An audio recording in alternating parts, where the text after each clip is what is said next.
നമുക്കറിയാം എസ്തറിന്റെ പുസ്തകം വായിക്കുമ്പോൾ അവിടെ ഒരു ഉപവാസം പ്രഖ്യാപിച്ചു. നമുക്കറിയാം ഹല്ലേലൂയ, രാജാവ് പ്രഖ്യാപിച്ചു കഴിഞ്ഞു അവിടെയുള്ളതായ യഹൂദന്മാരെ എല്ലാം കൊന്ന് ഒടുക്കുവാനായിട്ട്.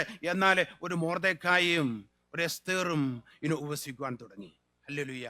അവിടെ ഹല്ലേലൂയ അവർക്ക് വരുവാനിരുന്നായ ആ നാശത്തിൽ നിന്ന് ഹല്ലേലൂയ ഹല്ലേലൂയ ഹല്ലേലൂയ ഒരു മാറ്റം ഉണ്ടാകുവാനായിട്ട് ആ ഉപവാസത്തിന് സാധിച്ചു. ഹല്ലേലൂയ.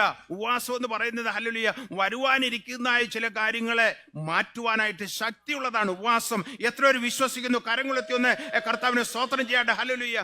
അതുപോലെ നമ്മൾ യോനയുടെ പുസ്തകം വായിക്കുമ്പോൾ യോനയോട് പറഞ്ഞു, നിനവിൽ കടന്നു ചെല്ലണം, 40 ദിവസം കഴിയുമ്പോൾ ഞാൻ നിനവെ ഉന്മൂല നാശമാക്കുക പോവുകയാണെന്ന് പറഞ്ഞതാണ്. എന്നാൽ അവിടെ യോന അല്പ അനുസരണക്കേട് കാണിച്ചെങ്കിൽ തന്നെയും തർശീശിൽ പോയി അവിടുന്ന് കറങ്ങി നമുക്കറിയാം ഹല്ലേലൂയ നിനവയിൽ വന്നു.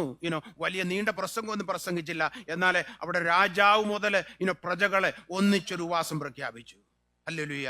അവർക്ക് വരുവാനിരുന്നായ ആ നാശത്തിൽ നിന്ന് ആ രാജ്യത്തെ വിടുവിക്കുവാൻ ഇടയായിരുന്നു. ഉപവാസത്തിന് ഒരു രാജ്യത്തെ വിടുവിക്കുവാനുള്ളതായ ശക്തിയുണ്ട്. ഉപവാസത്തിന് ഹല്ലേലൂയ ഒരു വ്യക്തി ജീവിതങ്ങളുടെ ജീവിതത്തിൽ ചിലത് ചെയ്തെടുക്കുവാൻ ശക്തിയുണ്ട്.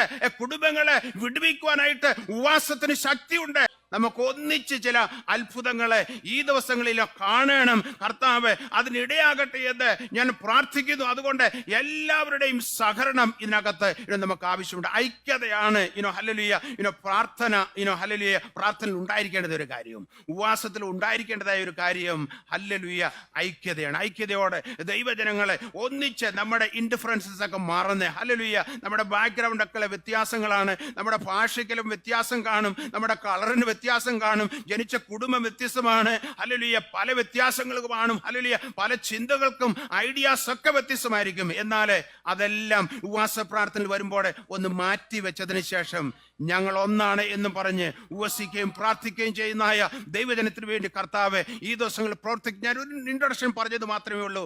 സഭയിൽ ഒന്നിച്ച് നമ്മൾ ഐക്യമായി നിന്നുകൊണ്ട് ഉപവാസത്തിൽ നിന്ന് പോരാടുന്നുവെങ്കിൽ ഹല്ലേലൂയ വലിയ വ്യത്യാസം കർത്താവ് ഐക്യമെന്നുള്ളതിന് യാതൊരു സംശയമില്ല. പ്രാർത്ഥന എന്ന് പറയുന്നത് വ്യക്തി ജീവിതങ്ങളെ വ്യത്യാസപ്പെടുത്തുന്നതാണ്.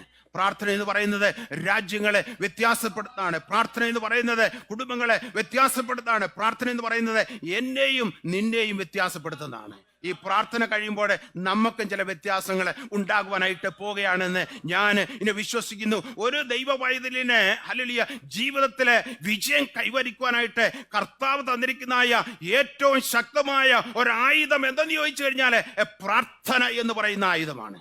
ആ പ്രാർത്ഥന എന്ന് പറയുന്ന ആയുധത്തെ ജയിക്കുവാനായിട്ട് ഇന്ന് വരെ ഒരായുധം ഉണ്ടായിട്ടില്ല, ഉണ്ടാകുവാനും പോകുന്നില്ല. അത് വിശ്വസിക്കുന്നതിന് കാര്യങ്ങൾ നമ്മുടെ കർത്താവിന് മഹത്വം കൊടുത്താട്ടെ. ഹല്ലേലൂയ.